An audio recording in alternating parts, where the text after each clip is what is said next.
welcome to another episode of the Richmond BigFooty Tigercast.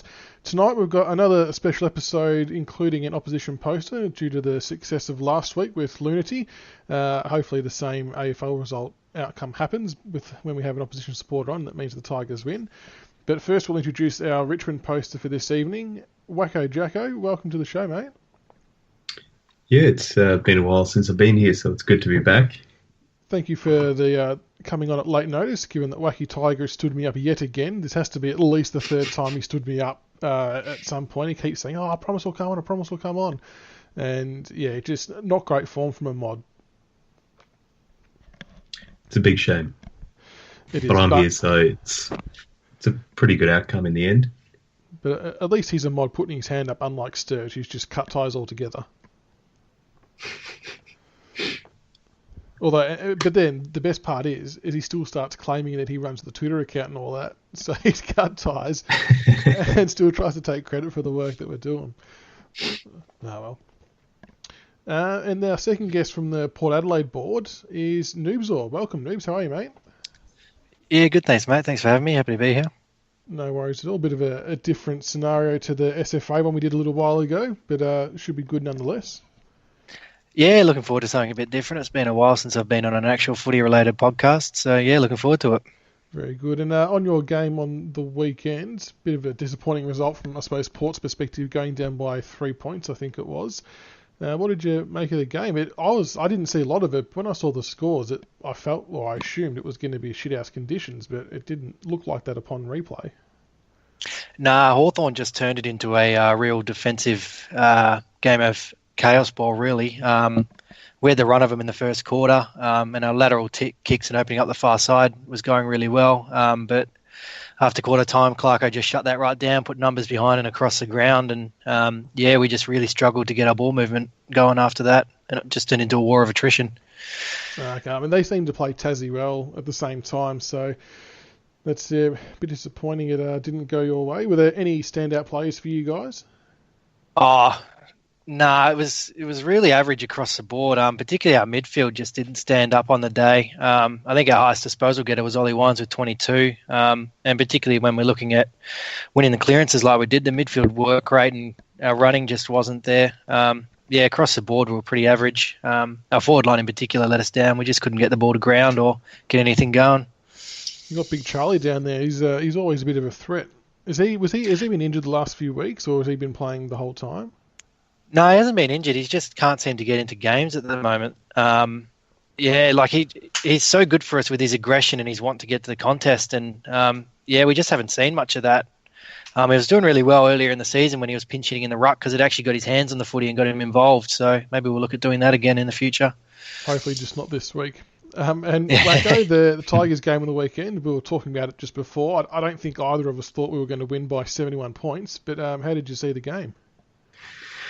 No, I didn't think it was going to be such a blowout, but yeah, it was a pretty emphatic victory in the end, and especially like we were talking about the first quarter, really set the mind at ease despite a late letting in where we probably should have shut the door. But yeah, it wasn't too much to dislike about the performance. No, it was pretty comprehensive, and Josh Caddy again with 4 goals. So just another shout out to Geelong for that one. Thank you very much.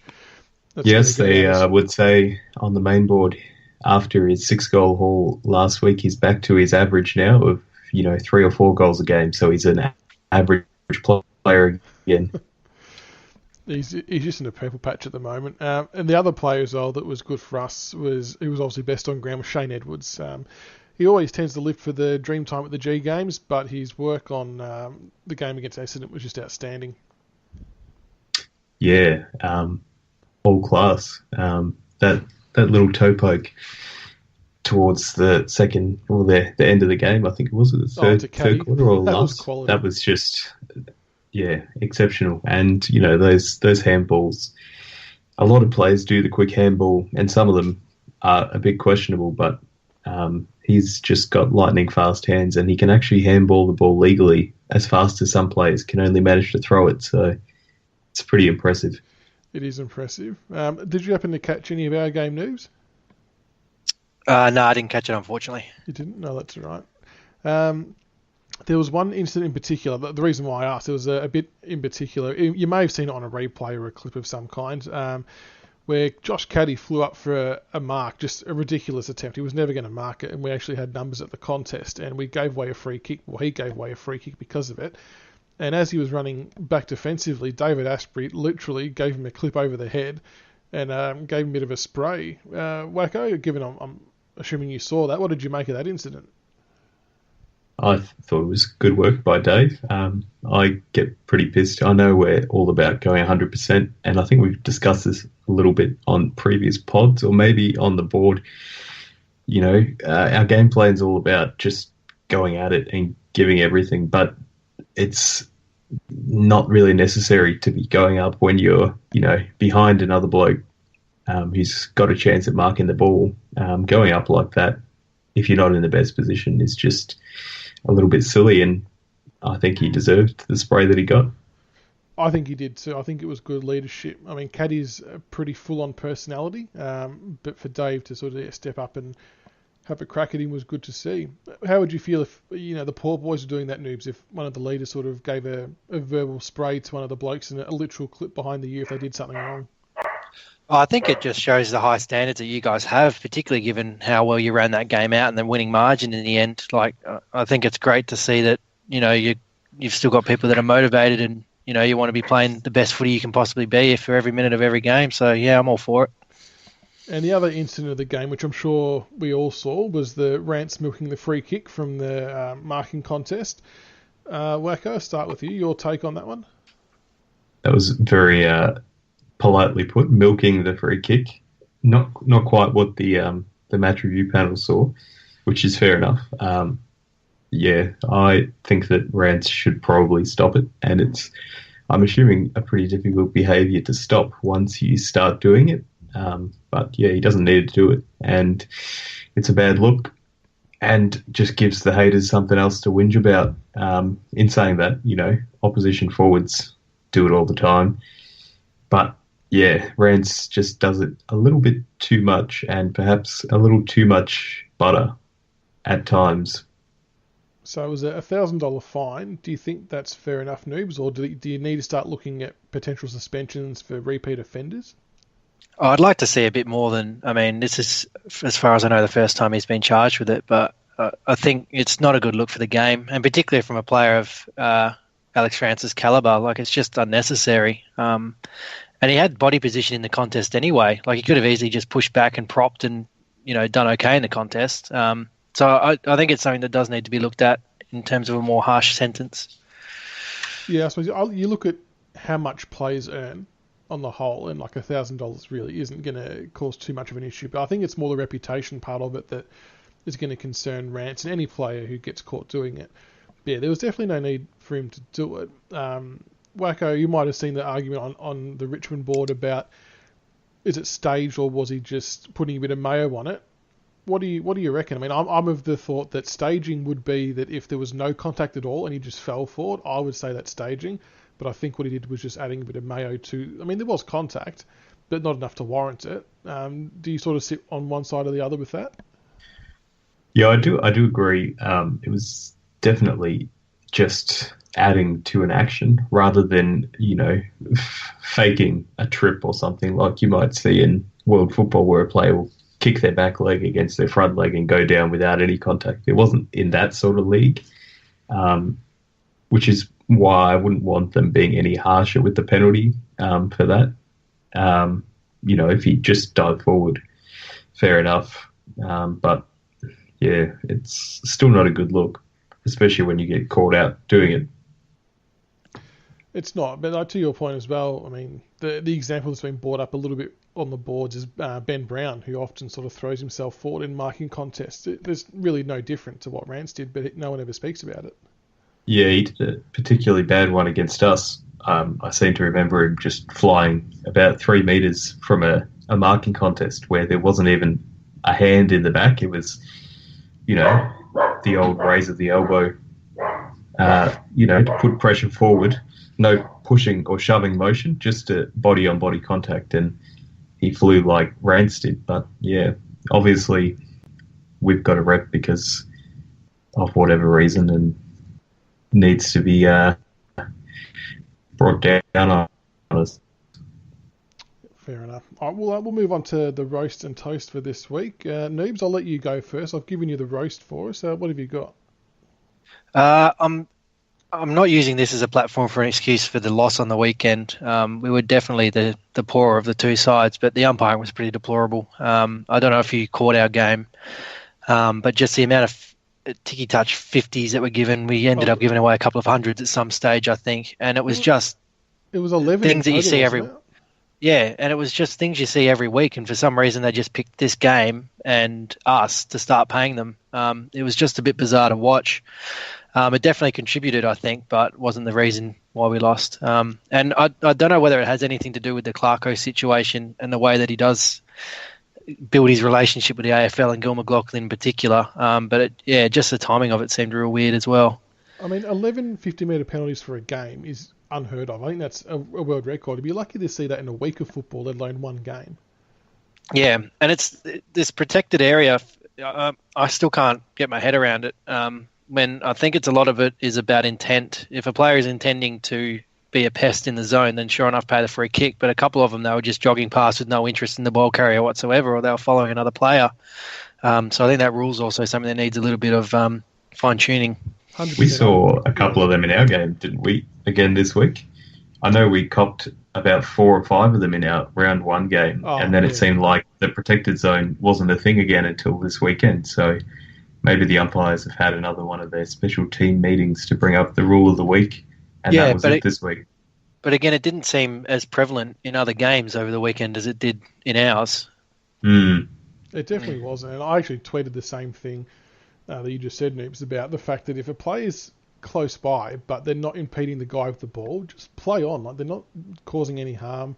But if they're trying to get in there to make a tackle or smother the ball, then obviously fair enough, pay the 50. But I think they're just going over the top, and it's just another layer on a rule that requires interpretation from 4 different people. And how are you ever going to get that right? No, exactly. All right, and it's just another rule that's adding to the spectacle of the game just being completely changed. Yeah, exactly. I'm not sure it serves a real good purpose, unless people were deliberately going over the mark. And I think Rowan Connolly tweeted about it today, and I replied to him saying the only other rule that I think is worse than this one is the contact below the knees rule. Like, I get why they brought it in because of the Gary Rowan broken leg. No one wants that. But the amount of times that just bullshit free kicks are paid for a bloke wanting the ball more than someone else is just crazy. Yeah. Wacko, you've got the toast this week. What have you got? Yeah, I don't want to turn this into a Greens convention or anything like that.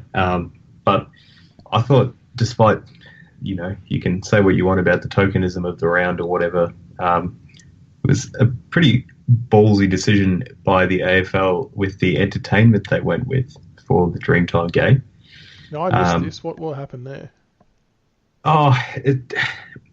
And unless you sort of know about it, and I think actually getting the message at the game probably went over a lot of people's heads due to the quality of the sound system and whatnot. But the performer that they got, Briggs, is quite outspoken and has some pretty strong and more often than not, valid opinions about the treatment of Indigenous Australians. And I thought it was a pat on the back for the AFL to get somebody like that who perhaps would be a little bit more controversial in conservative circles rather than, just the standard Indigenous country western and blues cover band or whatever they do. So that's my toast for the AFL. Fair enough. And I saw the pre-game entertainment as far as it goes with the dancing and all that kind of stuff with the two teams. And I thought that was probably, this year was the best year I've seen them do the entertainment, having like a Richmond tribe and an Essendon tribe and all that kind of stuff. It was really entertaining. Yeah, I think they added that last year for the first time maybe, and I agree. It definitely adds something and helps, and it's different. Both teams have their own groups and they work on it and sort of have this is yours. And last year they were quite different, the performances. Was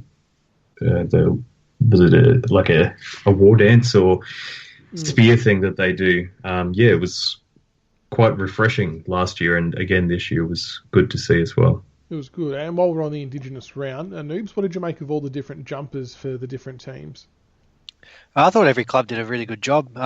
In previous years, there's always, in my mind at least, been one or two clangers in terms of it's not a great looking jumper. But I think teams are really getting them right these days, and it's really good to see the varied sources in which people comes up with the designs. Like I know that Port Adelaide's, for instance, was our 10 Indigenous players all contributed to designing it, whereas other clubs went for members of their community and whatnot. I think it's just another really great way to pay homage to the Indigenous people of the land and the ones involved in footy. Yeah, absolutely. And even the game ball itself. I work at Sharon, so we obviously had Gavin Manganine do the designing of the game balls. And you're right, it's just good to reach out to those, Indigenous people in the communities and get their input and their say. And I think, I loved all the jumpers this year. I think it was quite far and away the best year we've had in terms of jumper design. So well done to all the teams involved. I just to that, I really love Buddy Franklin. The last couple of years too has had an artist paint his boots for the match, which is a bit more real and authentic and raw than the mass-produced jumper. So it adds another level again to the authenticity of the game and the whole meaning behind it. So I think that's awesome as well. Yeah, it's definitely growing, and even at grassroots level, a lot of leagues locally are doing Indigenous rounds as well now, which is really good to see the local support there as well. The other issue we'll talk about quickly that's popped up tonight was Nat 5 getting a 1 week suspension for the elbow on Levi Greenwood. What did you make of that one, Noobz? Did you think that was warranted? I think so, but I think they set the precedent with the Tom Mitchell one. For me, there wasn't too much difference between what Mitchell did and what Fife did. And I'm just at a little bit of a loss how you can give Fife a week when you didn't Mitchell. That said, I think he did deserve a week for it. He jumped, he raised his elbow, he was nowhere near the footy, and the head is sacrosanct. You just can't do that these days. Yeah, and I agree with your confusion. And to add another layer on top of that, and we only sort of know about this because it happened to a Richmond player, but Jack Graham got rubbed out for a week for elbowing Zorko in the contest, and it was fair enough. He deserved a week. You don't want people elbowing guys in the back of the head. But yeah, it was that following week that Tom Mitchell elbowed Goldstein and got off, and I can't understand how Graham and Fife get rubbed out, but Mitchell doesn't, when Mitchell had to actually make more of an effort to elbow him by raising his arm higher because he's about 2 foot taller than him. It's just got me completely bamboozled. Yeah, and particularly given that they've changed the structure of the MRP with the fact that it's just that one person now, that was meant to make it a bit more clear cut. Yeah, I had a mate inbox me before saying, we all thought that having one person doing it was going to eliminate confusion, but it's only made it 10 times worse, and I don't understand how. And that's pretty much about right. Wacko, what about you? What do you think of the suspension? To be honest, I literally just saw it for the first time as you were speaking there. Good research on the fly, I like it. Yep. I don't know what he's challenging it, isn't he? I don't know what he thinks he's going to get away with, because it's a blatant, deliberate elbow to the head. It's pretty clear cut. But then, in your opinion, what's the difference between that and what Tom Mitchell did? Well, yeah, I think the impact looks worse as far as this, but this is closer to the ball, whereas the Tom Mitchell one was completely off the ball and a lower impact. Doesn't that make it worse? If it's off the ball? It does. Yeah, that's the thing. The look of it, because it's not really in the contest, looks worse. So I think he should have got a week for it anyway. But then again, like the Jack Graham thing, he gets a week for a bump that slips up or whatever and ends up with a forearm to the back of the head. So in that sense, it's in line with what we've seen. So I don't know. It's a bit messy, and it just, bit hit and miss. I must admit, earlier on today, I was pretty confident of the fact that Fife would get off because of the whole being a Brownlow contender. That kind of felt like the theory of Tom Mitchell. It just didn't make sense. But yeah, it'd be interesting to see how he would go in an appeal. But not really. No one's really gotten off on an appeal so far, have they? It's always been held. Yeah, what did What if do we know what it was graded? Intentional low impact, high contact. Yeah, I don't know what he's going to get changed. You can't change the high, you can't change the low to any lower because there was clear impact. So, and the intention, they've called the same thing with Graham. You know, if you elect to bump, that's your intention. So, yeah. That just about does it. Oh, it's out of the brown line. Yeah, well, it's pretty much almost nearly a one-horse race. Who else would be up in contention, you reckon, Noobz? So you got, obviously, Tom Mitchell's going to be up there with Fife out of the running. Who else do you reckon is going to be up and about for the Brownlow? I don't mind Andrew Gaff's chances. He's putting together some really good games, and he's doing both contested and uncontested work, which I think really would stand out to the umpires, and in a winning side as well. So I think he's probably got a pretty good shout. That's a big thing, the winning side. Because, Cripps or someone is going to probably struggle to poll as many votes just due to the fact that Carlton aren't going to get anywhere near as many wins. Yeah, that's right. And Gaff's a pretty good shout. There was someone else, I think, who said, was it McRae, I think, from the Bulldogs potentially, was having a good year in terms of like all the programs and the theories behind how the Brownlow works. A lot of people have him up there in calculations as well. But again, a struggling side, which often hurts chances. I mean, and really, you look at history, the only person in a struggling side of recent memory that has been able to do it is Ablett. And he's a pretty exceptional player. So, it'll take a pretty special effort. But yeah, so it should be interesting come Brownlow night to see how that all pans out. The other topic I want to talk about, well, it's more just, I'll say joke about with you Noobz, is despite you being a Port Adelaide supporter, we actually have some common ground with you, and that is the dislike of Adelaide. How have you viewed their season so far? Yeah, it's been pretty good viewing as a Port Adelaide fan, but you don't want to take too much joy in their current struggles, given how we went on the weekend. A lot of it, I think, does come down to the injuries they've copped, but also some of their players are just horribly out of form. Lynch, don't know what I don't even know what kind of presence he's been carrying in the last few weeks. I haven't found him since September last year. Yeah. There's just some players seriously out of form. They've copped some injuries, and I don't know I don't know how they come back from this, to be honest, regarding their season. No, they're up against it, and Sturge made a very good comment on our board that Adelaide have got a premiership hangover, but minus the premiership. So I think that's something. And they'll bounce back. Reading their board today, they seem a bit unhappy with their coaching staff. A lot of calls for a clean out, which would be interesting. Funny how that happens really quickly after you drop a game or two, that it's always just straight at the coaches and get them out the door. Yeah. Seems like a lot of whinging about the boys' club there too. Well, that was a lot of discussion around grand final time last year, wasn't it, as well, in terms of the way the group conducted themselves and that whole boys' club mentality. So that's, I guess a sign that things could actually get worse before they get better, which isn't good for the Crows. No, not good for the Crows, but I'm sure they'll sort themselves out. All right, on to the preview of the Round 12 game versus Port Adelaide. Big game coming up for both clubs. Noobz, what are your thoughts on the upcoming game, given where both teams are sitting at the moment? Really important game for us, particularly given our loss on the weekend. We're teetering on the edge of the 8. And it's a pretty season-defining month regardless. We've got a couple of tough tests with you guys in Melbourne and a couple of away games coming up.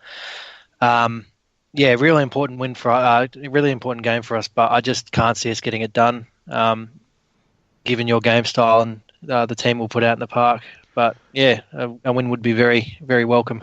You've got some, obviously very good players though. Robbie Gray's been in good form. Charlie Dixon, I know you said before, has been a little bit quieter, but he could explode at any time. Surely they'll step up and take the game on. Yeah, we've been saying the last couple of years, really. We just keep expecting this group to come on and suddenly click, and it just hasn't happened. I've lost count of the amount of times where we've just said, surely they bounce back, and there's just something going on, I think. Our players just can't seem to click all at the same time. Has losing Ryder been a big factor in this? Oh, it was huge, and particularly given our apparent lack of faith in our young ruckman on the list because we were playing Dixon in the ruck and Westhoff in the ruck rather than a replacement ruckman. And Ryder is, when he's going, the best ruckman in the AFL, I think. So he was a huge loss, particularly given we didn't try to replace him at all.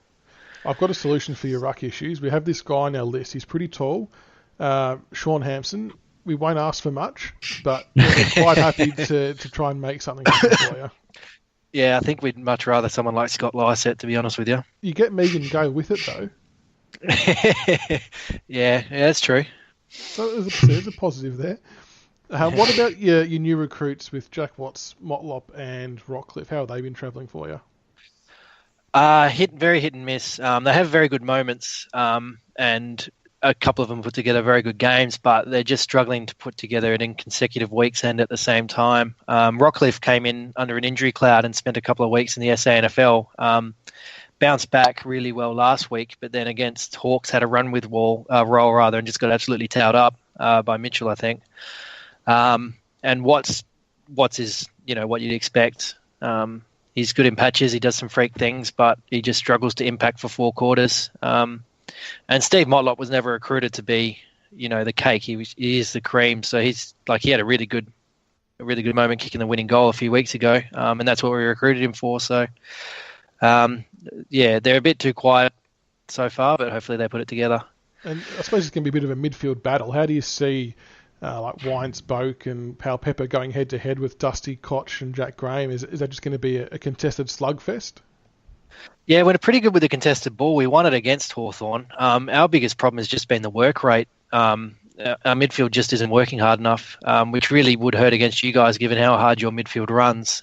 So that's actually the most concerning thing coming into this game, is that midfield battle.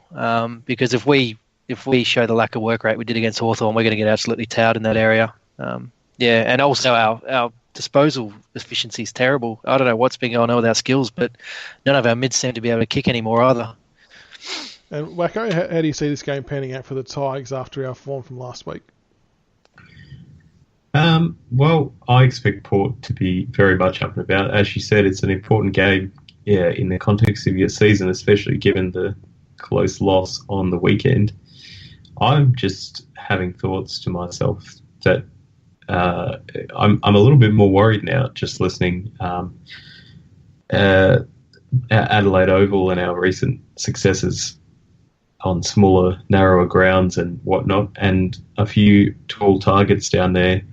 I think it's really going to be important for us to match or better Port in the midfield, or we're going to probably see the same thing as we've seen against Adelaide and West Coast, where they are able to move the ball over the top of our congested zone and hit up their tall targets and tear us apart. But is that a good? That's a good pun there. Tear us apart with the in-excess thing. Well played. Well done, Wacko. But yeah, I think the midfield's going to be important for us this week. Whereas a lot of weeks we can get away with not dominating the midfield. I think on this ground and with some of the targets that Port have in their forward line, if they can get fast, direct ball movement happening, we'll be in trouble. So it'll be interesting to see what Hinkley does against us, strategy-wise. Well, the good news is we've been pretty incompetent at moving the ball quickly this season, so that plays in your favour unless we can miraculously fix that. What about the last time we played you guys and Rance was shut down in an extraordinary move to tag him? Are we going to see something like that again?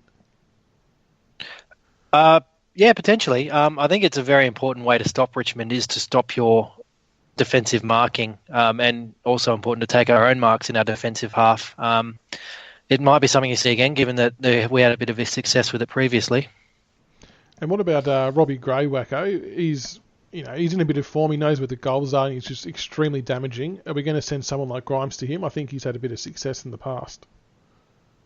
Yeah, Grimes is going to be very important. And I guess now with Broad as well, we've got a couple of options who are a little quicker or taller. We could even send Rance to him. But, it'll be interesting to see how he goes. It's a good battle for him and Josh Caddy to sort of fight for that spot in the All-Australian team. They're both probably vying for a similar position.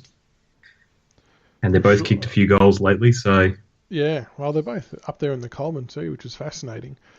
What about any potential changes you guys might have, Noobs? Is there anyone waiting to come in or any injuries or anything like that? We're having a bit of a problem with our Magoos aren't going too well either, and there aren't any particular standout performers that are really knocking down the door outside of, say, Jack Trengo's been playing pretty well, and he was emergency on the weekend. I would like to see us drop either, say, a Clury or a Homsch and bring someone in like Jasper Pittard. We don't need the height against your forward line. And we were just so stagnant in getting the ball out that someone like Pittard, that admittedly runs like a bit of a headless chook at times, but he at least helps with the line breaking. He's quick. Yeah. And he just gives us something different with the angles he runs at and the decisions he makes. Also, really would like to see Todd Marshall back in the team just to give Dixon a bit of a chop out and to try and stretch your defenders a little bit.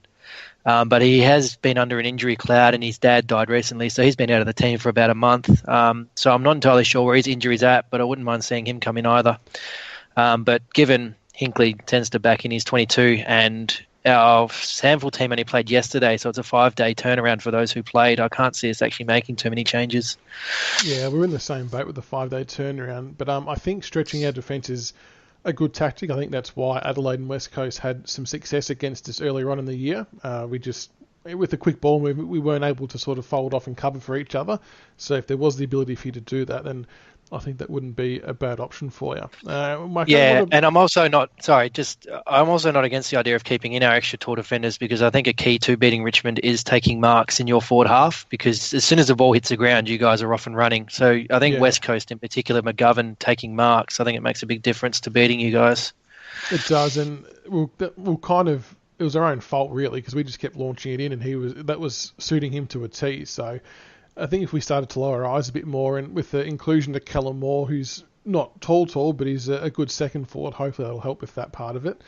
And Wacko, what about for us? We obviously had our twos play yesterday. Rioli's getting closer to a call-up. Miles had another 40 disposals and kicked 3 goals. Stengel had another good game. Are any of these guys going to crack into the side anytime soon? I'd be very surprised if Rioli played, given that it's interstate and that he hasn't exactly knocked the door down so far. I'd be quite happy seeing him play another week in the twos. Miles, again, was dominant. And I think I actually posted on the autopsy thread, if we're going to bring Miles in, I wouldn't mind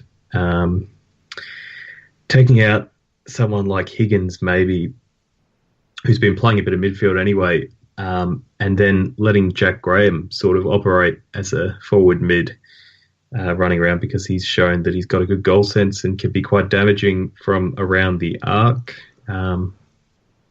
And Miles, I think, would definitely help us in the middle, especially against Port. And if you said you're not going to be moving the ball too quick, or haven't been recently, Miles shouldn't have any problem keeping up with the two-way running. Yeah, that's been his big knock, is the speed. But from a contested ball point of view, he's an absolute beast in that area, and it's somewhere we've been struggling, to be honest. So without pressure, we're severely lacking in that department. Well, if you're going to bring him in, it'd be worth looking at. It'd be worth looking at maybe running him head-to-head with someone, say, like Ollie Wines, who isn't particularly quick himself, and just seeing how that matchup goes. Yeah, it could be not a bad idea at all. Especially if they're both not quick, that'd help us out, because that seems to be the biggest concern. But when a bloke's putting up, 35 to 40 possessions almost weekly, it's hard to ignore him. If any other team, or most other teams in the comp, he'd probably get a gig. I just don't know what he has to do to get into the side. He's obviously a big party boy and has a history of cocaine trafficking or something, because nobody would touch him with a 10-foot pole during trade week last year, would they? Yeah, no one wanted to go near him. And he's a proven AFL performer, and he's racking up 30 to 40 in the VFL every week. Something's fishy. Yeah, it's an interesting one. But yeah, it's a few selection headaches for the club, but that's good for us. All right, before we finish up, we'll get some predictions from you both. Wacko, I'll start with you. What's your prediction for the game? Well, I think that doesn't fill me with confidence, the sigh. was, I think, what did I it would have been about 260 points, my last prediction. Yeah, who was that against? Was that the West Coast game? Was that the last one I did? Possibly. I think it was. That's not a good sign either then. Jeez. So, I'm not filled with confidence after that prediction. So I'm going to say we're going to go down by 98 points. Down by wow, okay. Noobz, what about yourself? What's the prediction? I reckon you guys will do us by a few goals. We'll be in the game, and then I think you guys will run over the top of us in the last quarter. Shane Edwards best on ground in a 3-goal win for you guys. Yeah, I feel like if it's close towards the end, will be a chance. But if we let you off the hook in the first half and you get off to a good start, I think we'll find it hard to come back, especially with the home ground advantage. But I'm hoping we'll win by somewhere between 2 or 3 goals. But I think it's going to be a pretty good contest. So just a reminder, the game is on this Friday night at Adelaide Oval, and we're live on Foxtel and Channel 7 from 7:30 p.m. Wacko23Jacko, Noobz0r, thank you so much for coming on, guys. Really appreciate it. Cheers, thanks for having me. You. No worries. Thanks, guys.